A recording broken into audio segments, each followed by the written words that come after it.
Welcome back. As you may or may not know, I'm known as Eli, the computer guy, and I'm currently working on a project called SiliconDojo.com, where the basic idea is, what if high quality technology education was simply as available as running water? You need a tech education, you simply turn on the tap and you get it. That's my concept. That's what I'm trying to do. Talk to me in a couple years, see how that works out. But anyways, one of the things with this whole project and the education I've been doing for years at this point is interacting with my viewers, talking with my viewers every Monday between 1 to 5 p.m. I do one-on-one consulting sessions basically with my viewers. And so I get questions out of these sessions. And so some of the questions that are basically popular questions that I get a lot, I've decided to do these types of videos to basically do a frequently asked question series so that you know what my opinions are. And so today, what we're going to be talking about is vibe coding, because that's come up a lot nowadays, because everybody wants to do vibe coding. All the rock star ninja programmers want to vibe code, because that's how any of this crap works. It is weird being in this profession for almost 30 years. Again, I got into tech in the Army in 1996. I'm recording this video in 2025. So, I don't know, somewhere around 29 years. And it's just weird how the culture of our industry has changed. I cannot imagine 20 years ago talking about rock stars or ninjas or vibe or any of this horse crap. Remember when most technology professionals were veterans?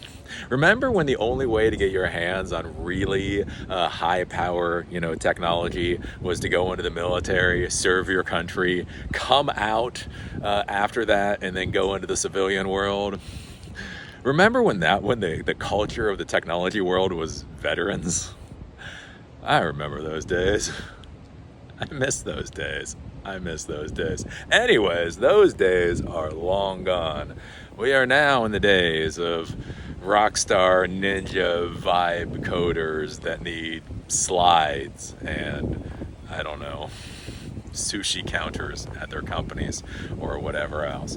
So anyways, the big thing people are talking about now, again, the buzzword of this particular era is vibe coding. And the idea with vibe coding is you sit there, basically what you do, you gotta get a cigarette, you gotta get the cigarette basically hanging out of the side of your mouth, and then you gotta go get your bongo drums, right? So you're puffing on your cigarette, and then you get your bongo drums, ba-da-ba-ba, and so as you're beating on your bongo drums, as you're smoking your cigarette out of the side of your mouth, you go, hey, computer. Computer says, what, sir, what? And he's telling the computer, make me $1 billion company. And then you sit there and you think about it. And then you think about it, like, well, wait a minute. I'm a vibe coder. Beating on my bongo drums. Why do I want the computer to create me $1 billion company? That's ridiculous. Computer, belay that order. Computer, make me a $10 billion company. Hell yeah. That's basically what vibe coding is. Vibe coding makes about as much goddamn sense as rock stars and ninjas in this field. But anyways, it's what we're currently in the 2025 time frame. And basically the idea with vibe coding is that you tell AI what kind of program that you want produced, and then you essentially tweak that program using prompts. So the idea is that this is prompt-centric code design, right? So you tell it what you want, and then the idea is then you can actually take the code that comes out and then you can run it through an LLM to get basically to do its own auditing process to verify the code is doing what it's supposed to do. And that you just sit there, and if you want some, your padding, your CSS padding tweaked, you just tell it to tweak the CSS padding. If you want something else to happen, you just tell it to do it, and whatever else. And what is my opinion of this? Sadly, like most things in the modern world of technology, is I actually think this is a damn good idea. That's got to be used by a lot of stupid people. That's all I want. That's all I want out of my industry nowadays is could we keep the stupid people out of it? That would be ever so lovely. And so when I say this, again, a lot of people are going to get annoyed. A lot of people are going to get pissed off. Who cares? You get annoyed and pissed off, bugger the hell off, right? Anyways, because the thing that a lot of people don't understand, they're like, well, Eli, if AI can do coding, then we should just let AI do coding. You're a boomer. I'm not a boomer. I'm just not a boomer. Just not. Anyways, the issue that I come to, again, when we do our classes, when I actually have the time to do classes for you folks, the big thing that I tell you folks is that we really do not get paid for coding. We really do not get paid for the things that you think we get paid for. Right? The reality is you get paid for planning. Planning. Sitting down with the vested interests, figuring out what the hell the vested interests want, figuring out what the resources are for the project, figuring out, again, licensing and terms of service and all that kind of stuff, figuring out maintenance regimes and the whole 9 yards. When you have a heart attack and you fall over dead, what the hell is going to happen to your project? If you have a heart attack and your platform dies afterwards, you have failed at the game of life. If you have a heart attack and then your platform is still running a decade from now, you have won at the game of life. I mean, you're still dead, but at least you won. You got to the end of the game. Anyways, right? That's the big thing to understand about being a technology professional. Again, one of the issues that we have right now is with so many of the young people, again, young intern level people that keep spouting off about what you need to be successful. Again, it was interesting, right? I went onto LinkedIn. So one of the only social media sites that I sort of use is LinkedIn, because maybe it's relevant. I don't know, maybe. Anyway, so I go onto LinkedIn and I'm looking at my feed. And I have another one of these jackass coders talking about what you need to do to excel at being a coder. It's interesting. They're not talking about the new, Python module that they figured out does something cool. They're not talking about some new infrastructure as a service that they found was cool. They're not actually talking about the thing that they did that made coding better. They just have this list of what real coders do. Anyway, it's just one of those annoying things. It's just one of those things annoying. Like, what is this? Anyways, the funny part was, I then go up and I just take a look at the person's name and the title underneath. And do you know what was in that title? If you guessed intern, you would be correct. This snot-nosed intern is sitting there telling other new coders what they need to do to be successful coders in the modern world. It's just like, hey, bucko, hey, can you graduate out of being an intern first? I'm not saying you will not be successful. I am not saying that people will not line up to get your mentorship or advice. I'm just saying, before you start mentoring the younger generation, could you at least get through being an intern first? That would be ever so lovely. But again, that's one of the big issues that we have right now is, again, these young folks who have told they're smart.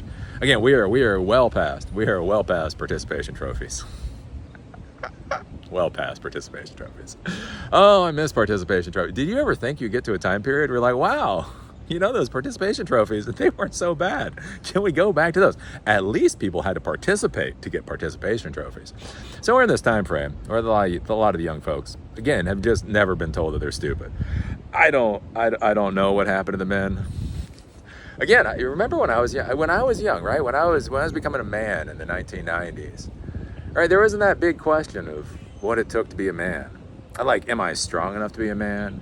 Am I a good enough father to be a man? Am I a good enough leader? Am I a good enough soldier? Am I a good enough business owner? Right, that was the kind of thing that came up. This whole manhood crisis. Am I a man?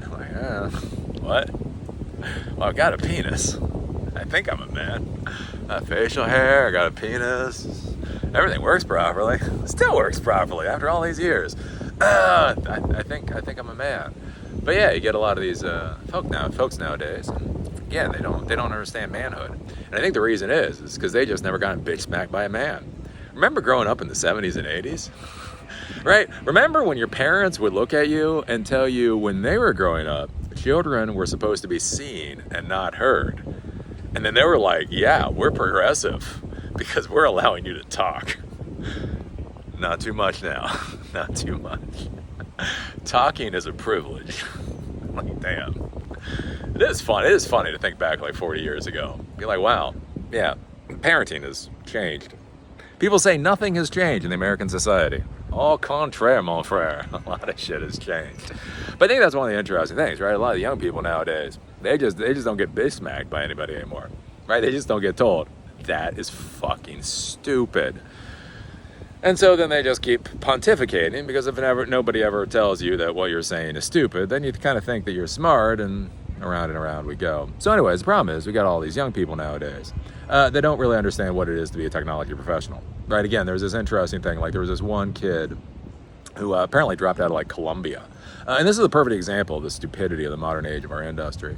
So basically, this kid's in Columbia, and he's trying to get an intern. And so he's learning LEET code. He's taking all this time and effort to learn LEET code. Again, that's its own stupidity. I'm not going into it.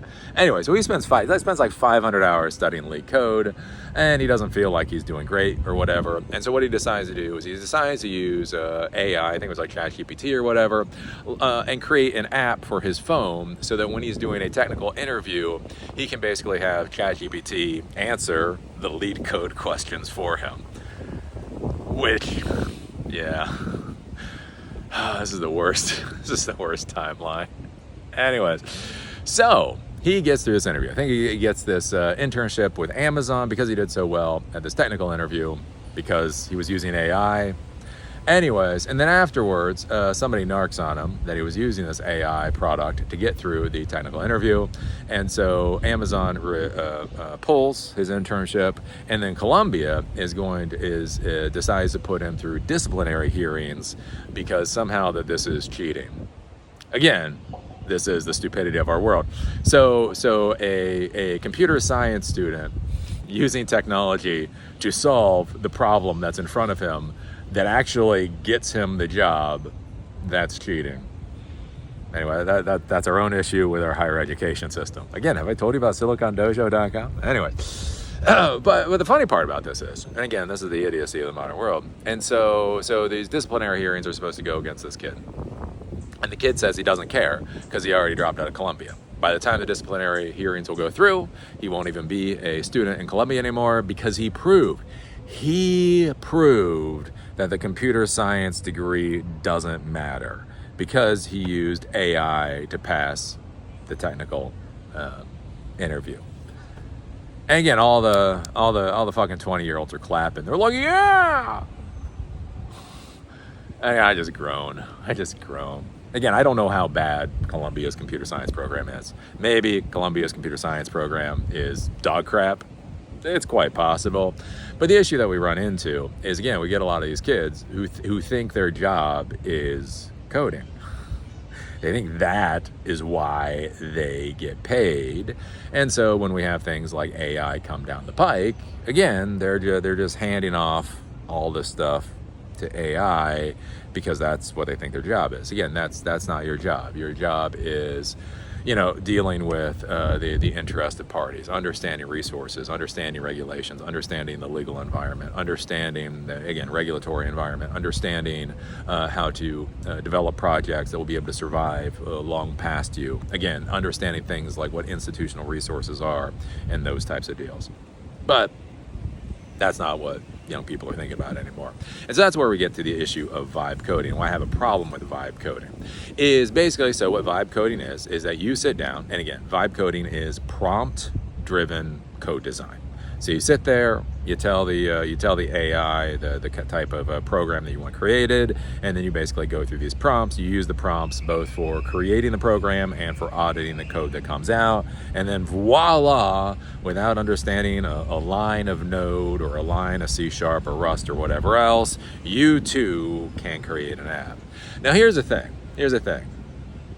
For professionals, for folks that don't have their heads up their asses, I actually think vibe coding is a damn good idea. Basically, if you look at vibe coding, what should vibe coding really be used for? Is it should be used for rapid application design. basically rapid application design, creating your prototypes, creating your MVPs, those types of things. This is an absolutely terrific idea, right? Because again, if you sit down to actually go out and code things, you do actually have to type everything out, right? You actually have to build all of this stuff, again, by hook or by crook. One of the big problems you run into in the real world of technology is many times, until you can put something in front of somebody, you don't know if anybody gives a damn about it, right? It's amazing how many world-shattering ideas nobody gives two craps about, and how many asininely stupid ideas people absolutely love, right? And the thing is when you tell somebody about something, they just may not be able to conceive it, right? I mean, you can sit there and you can tell them what it is and the whole 9 yards, but until they actually see it, until they're actually able to play with it, until they can actually kind of like get the concept to have that tactile feel to it, they may just literally have no idea what the hell you're talking about. And so for them, it's just a no-go, right? Oh, you tell them about the idea, they go, that's dumb, and then you're stuck. So the cool thing is, again, with vibe coding is basically you can use it for rapid application design, right? So you sit there and you're like, okay, I have this idea for a dog dating app. Now I could go out and I could try to explain the dog dating app to a lot of people with some wireframes or whatever else. What if I could just create the dog dating app? Right? What if I can just use vibe coding? I can spend 2 days, because again, with vibe coding, you can do that kind of thing. In 2 days, I can create my dog dating app platform. I can have people putting it onto their computers, onto their iPhones or whatever else. I can have them actually using it, and then they can see the power. And that's a terrific idea. That is a terrific idea. It's called prototyping. It's called prototyping. So basically you're using AI to do prototyping. No, Eli, it's called vibe coding. You gotta have a cigarette out of your mouth and you gotta be hitting the bongo drums. Eli, if you're doing prototyping, do you have a cigarette in your mouth and are you banging bongo drums? I didn't think so. That's the difference. Vibe coding is cool. So anyways, I think that's a good idea. Again, sitting there and playing with ideas, trying to figure out how things work. Because again, one of the issues you get to with the technology world too is, again, for you yourself, some things seem like they should work, but then they don't. And again, one of the issues, again, you're dealing with like a lot of different platforms, you're dealing with a lot of different systems. Again, you're dealing with different communication standards and that type of thing. And so sometimes things will fail for weird reasons, like things like shadow copy. So shadow copy, when did shadow copy come out of the Windows world? Shadow copy came out, I don't know, was it 2008? Anyway, so what shadow copy is when you have to do a backup routine or something on your computer, on a Windows computer, the issue is you can't interact with a file that's already open. So if a file is open, if you have a Word document that's open, if you have an email that's open, you can't back that up. You can't modify it because it's already open. It's already being used by another process. So there's something called a shadow copy that Windows came out with. So basically when you open up a file, it creates a copy of that file. So it's a complete copy of that file, which is called the shadow copy, so that if you do a backup routine, the backup is able to copy the shadow copy of the file or be able to interact with it or whatever else, and you don't run into weird problems. Well, that's one of the issues you can run into. Let's say you're doing some kind of synchronization, replication, whatever. You have this new idea for how files are going to get sharded and shared on the internet, right? Well, here's the thing, and like, are you sure it's going to be able to work on particular operating systems? Like, it should work. It should work. But then if you actually create the code, you might find out is, again, something's just failing, right? Shadow copy or permissions or something like that. So anyway, so being able to use vibe coding in order to get the basic code up and running so that you can start testing it to verify this type of thing, this concept will work on these different operating systems and all that kind of thing, that makes a lot of sense, right? So for testing purposes, for a prototyping purposes, maybe even for a minimum viable product, to be very careful there with a minimum viable product, but all that kind of stuff makes a lot of sense. And the other thing too is, again, as you're designing things, you're going to realize that there's problems in the things that you're designing, right? As you build the project. That's one of the big problems that I see with so many of the folks trying to hand over everything to AI is, again, they want to hand over their brain to AI. Part of you building your project is you better understanding how projects should be built, right? When you start using your product, when you start doing the things, should the link be on the right-hand side or the left-hand side? Should it be on the bottom? What should the color scheme look like, right? Actually building the product itself is a valuable task for you so that you can better understand how it works, right? But anyways, right, so that makes a lot of sense. The issue that I see with a lot of folks nowadays, though, is again, you got these kids out there. You got these kids out there who don't fucking understand what we do. They don't understand what we get paid for, right? Again, they think it's money for nothing. And I'm about to goddamn scream at these sons of bitches if they keep this crap up, right? Because when non-technical professionals think we get paid for doing nothing, right? That's annoying, but I'm too tired to explain it. Oh, I'm sorry, you didn't see me spend years of my life through training programs and certification programs and boot camps and everything else. Ergo, you think it's money for nothing, right? I don't know how to solve for that problem. But my God, when these snot-nosed little brats are walking around, and again, they think for some reason that they just get paid because they have a degree. They get paid just because they have some letters behind their name. They get paid because, ooh, I know how to do a fucking function call or whatever else. That is exhaustingly frustrating. And so that's the issue that I see with this whole vibe coding, this whole AI coding world, is we have these people that they literally do not understand what our job is. They don't understand what our job is. They do not understand what our profession is, and they do not understand what the career progression for them should be. And so they think that they can just hand this work over to the AI, and then that's going to be hunky-dory. The issue that you're going to run into all this kind of stuff, though, is the whole question of when you're dealing with AI, is the AI going to tell you problems that you should know? One of the things I used to tell my employees way back when is a professional's job is to answer the questions that the client does not know to ask. If my client is a tax company, they don't know about replication strategy or whatever else, right? And so again, I have to explain to them what shadow copy is and that type of thing so that they understand what is going on. It's amazing how many times you sit there, you slide a proposal over to a CEO and they say, okay, yep, I'm more than happy to sign this proposal because your project is going to do, when they say something stupid. And you just look at them and you're like, what the hell are you talking about? This project ain't going to do any of that. I told you what this project will do.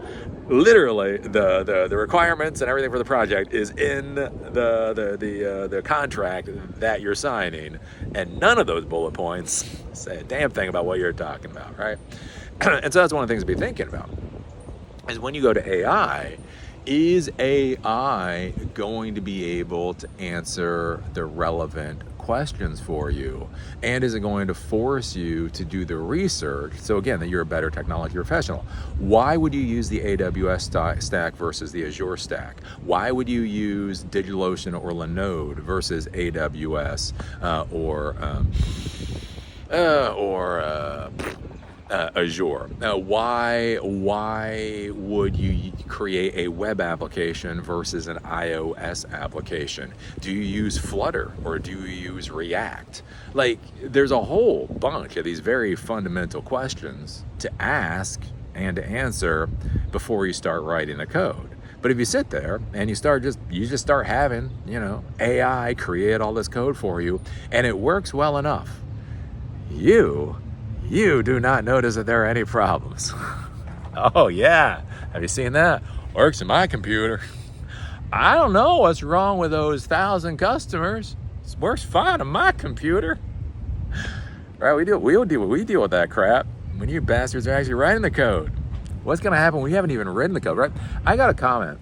So I did one of these videos, and will AI kill coding or whatever? And I got one of these little snot-nosed brats in the comment section. Said, I just had AI write a 1,100 line code for me in order to do this thing that we're deploying. 1,100 lines of code this bucko doesn't understand that they're deploying into production. Hopefully the production isn't that significant. But think about this, right? Do you know what problems to look for? Are you thinking about the other issues? When people go and try to maintain this or try to add on to it in the future, how viable is that type of thing going to be?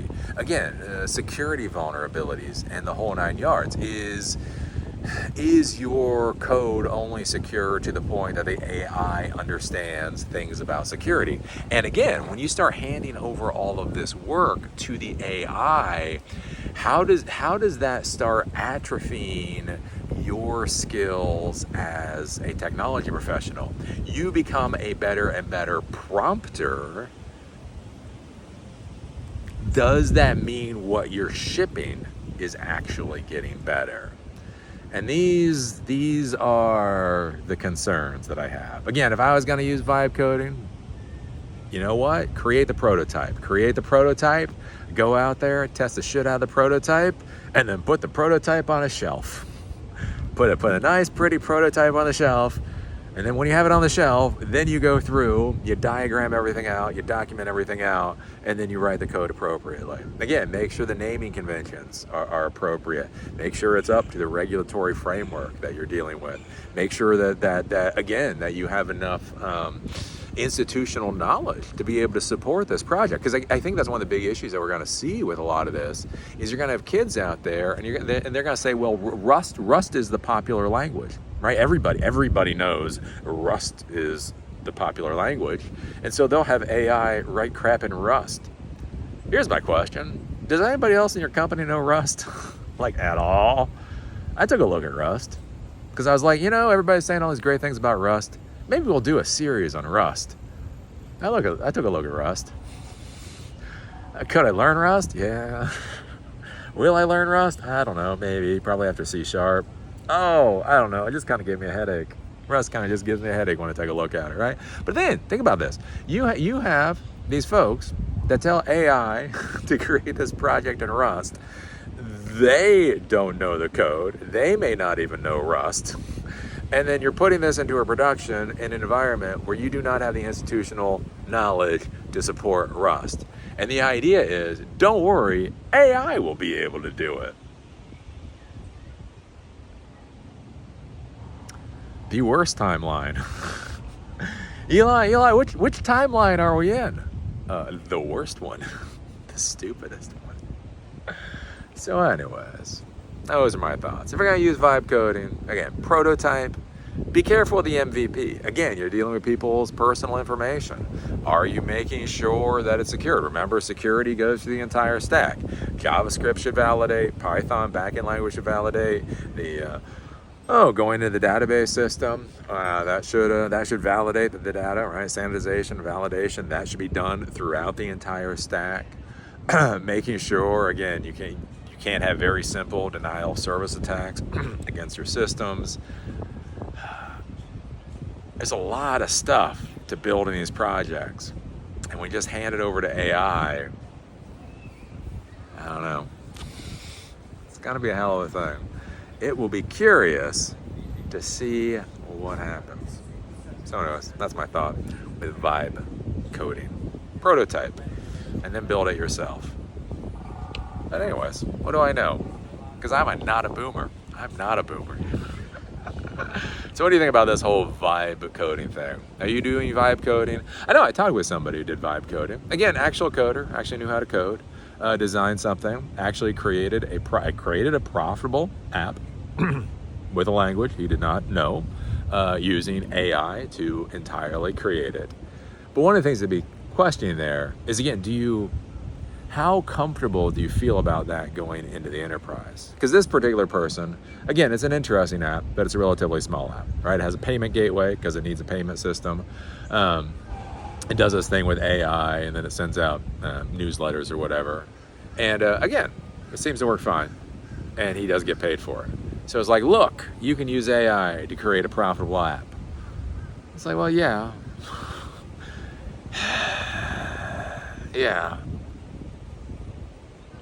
Yeah, but I don't know. What do you think? Anyways, I'm still here in Miami. We're going to be here in Miami for another few days. Then we're going back to Asheville, North Carolina. Going to another meetup tonight. As I've said before, do remember, schmooze, schmooze, schmooze. Schmooze or die. Schmooze or die. So there's another networking event here tonight in the Brickell area. I go to Brickell. If you're looking for the yuppie area of Miami, Brickell is the answer. So I'm going there, and then I'm doing something else tomorrow night. So learning more about the whole tech world here. I will say, if you're looking for tech events in Miami, I think it's called Luma, Luma. So a lot of the country uses Meetup for events. A lot of country also uses Eventbrite for events. One of the things, again, quirks with wherever you go, right? Different places are different. It does seem that Miami, again, this is where we're talking about geography and technology, is very weird, right? I talked about that before, where when I got my MCSE, all right, the East Coast back in 2000, East Coast loved MCSE, West Coast loved Novell, don't know why. In the 2012 timeframe, East Coast loved PHP, West Coast loved Ruby, don't know why. Again, one of those things to consider is there's like a geography thing to technology. Different geographies like different technology products for some reason. Curiously enough, when you look at events, Miami really seems to love Luma. If you're looking for tech events in Miami, I would actually recommend Luma, I think it's Luma, over the other ones. I mean, go to Eventbrite and Meetup because whatever, they're free too. But really, if you go to Luma, that's what's going to show you most of the events that are occurring. So that's just a little tidbit from the real world. So anyways, those are my thoughts. I know you're going to ignore all of them. But at least I've said it. So when everything goes boom in a couple more years, I'll be like, hey, look, I warned people. Anywho, that's all I got to say on vibe coding or whatever else. Be careful. Learn. I think the big problem that I see with young people, and again, it goes back to that whole thing right now, it's the whole idea of money for nothing, right? It's this whole idea of how can I be successful by doing the absolute least possible. And that's what makes me fundamentally concerned about like this Gen Z generation of technology professionals, where really like they seem to be racing to the bottom. They seem to desperately want to do the least possible in order to become the most successful. And I don't see how that's going to be a path to success. You think about like Tim Ferriss. Like Tim Ferriss is hilarious. Again, there's the myth of Tim Ferriss and the reality of Tim Ferriss. So Tim Ferriss came out with the book, the 4-Hour Work Week. So wow, was that 20 years ago? Long time ago. Anyways, and he talked about virtual assistants. Again, the world is flat. So just hire a Filipino virtual assistant. And the idea is that you could focus, instead of working 40 hours a week and getting a 40-hour week paycheck, you could work 4 hours a week. Again, work smarter, delegate tasks, and that way you get a 40-hour paycheck, which sounds fine on paper. But then the funny part is that boy works like 80 hours a week. When you actually listen to Tim Ferriss, motherfucker, that guy works hard. He like never stops working. He like, some of his work is weird. Sometimes he's getting like steroid. Anyways, watch some Tim Ferriss stuff. Anyway, the curious thing about Tim Ferriss, even though he made his millions of dollars off of selling the concept of working 4 hours a week, the reality is he works so much more because there's pride in working. There's pride in creation. There's pride in building and seeing what you created and knowing it's valuable to people. Now, I think about this. I was at a networking event on Friday. I was talking to this young person there. And again, it was kind of weird as I was talking to him. And it was like, I remember the time period when being a technology professional mattered. Right? Do you remember the time period when being a technology professional, people literally thanked you for your work? They're like, thank God you're here. And now you deal with a lot of technology professionals that are front-end JavaScript developers. They don't know what the hell's going on. Nobody gives a damn if they exist. Again, it's a weird world. And I just think about that, like the young folks, is it's like, okay, so you're going to hand off the hard work to this AI. And what are you going to replace it with?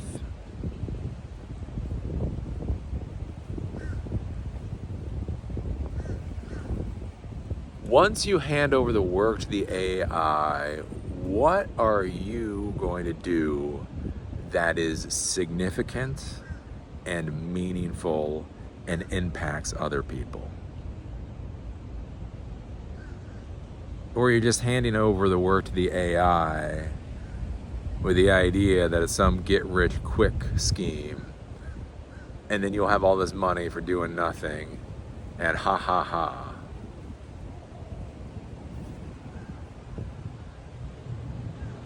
I don't know. Is that why you're on this planet? Is that why you're on this planet? Again, I'm a not boomer. I come from just a different generation, I suppose. Anywho, there are some things to think about. See y'all later.